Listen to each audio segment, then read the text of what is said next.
अस्सलाम वालेकुम everyone, welcome back to the WordPress complete course.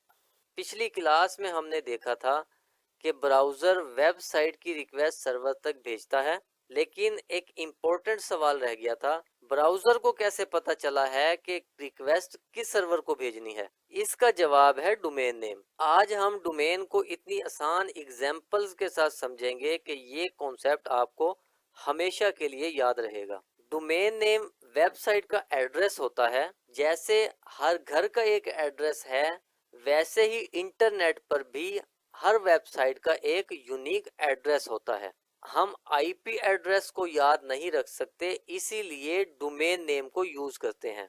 जिस तरह हर कंप्यूटर का एक आईपी एड्रेस होता है, इसी तरह हर वेबसाइट का भी एक अपना आईपी एड्रेस होता है, जिसे हम सर्वर कहते हैं।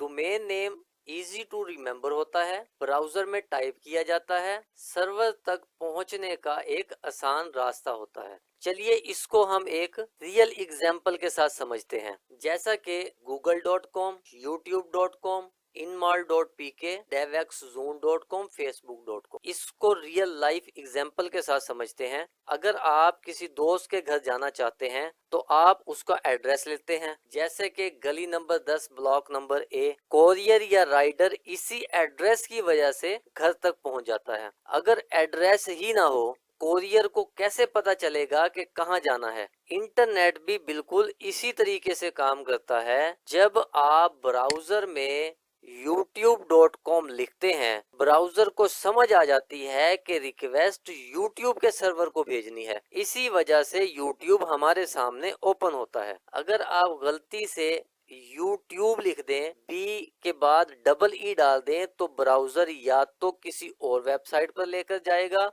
या फिर आपको उसके बदले में एरर डिस्प्ले करेगा अगर कोई वेबसाइट एग्जिस्ट नहीं करती। जैसे हमने लिखा google.com, अगर मैं गूगल के साथ डबल ई डाल दूं तो या तो ये एरर देगा, या फिर अगर इस एड्रेस पर कोई और वेबसाइट एग्जिस्ट करती है तो उसे शो करेगा। असल में हर वेबसाइट का एक अपना आईपी एड्रेस होता है, जिस तरह के आपके कंप्यूटर का एक आईपी एड्रेस है। लेकिन सोचिए, अगर आपको गूगल ओपन करने के लिए हर बार 142.250.190.78 याद रखना पड़े तो कितना मुश्किल होगा। इसीलिए डोमेन नेम बनाया गया है। डोमेन नेम इंसान के लिए होता है और आईपी कंप्यूटर के लिए है। चलिए एक डोमेन को हम पार्ट्स में तोड़कर देखते हैं। मुकम्मल वेबसाइट है www.google.com। अब स्टार्टिंग में www एक सब डोमेन होता है, गूगल उसका एक्चुअल डोमेन नेम है और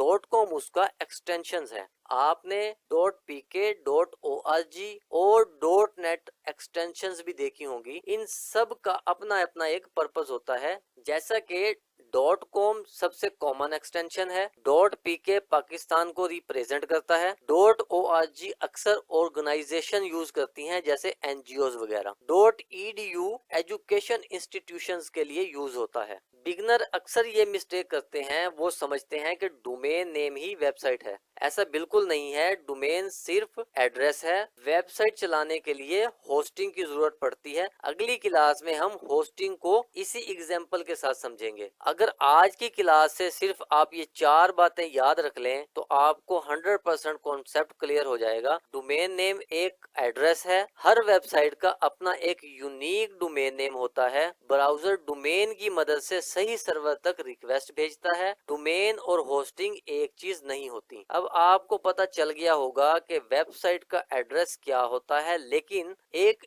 और इम्पोर्टेंट सवाल है, वेबसाइट की फाइल्स असल में कहाँ रखी जाती हैं? अगर डोमेन सिर्फ एड्रेस है तो वेबसाइट रहती कहाँ है? इस सवाल का जवाब हम अगली क्लास में तलाश करेंगे, जहां हम होस्टिंग को बहुत ही सिंपल एग्जांपल्स के साथ समझेंगे। अगर आपको ये वीडियो पसंद आई हो तो लाइक करें। इंशाल्लाह मिलते हैं हम नेक्स्ट क्लास में। अल्लाह हाफिज।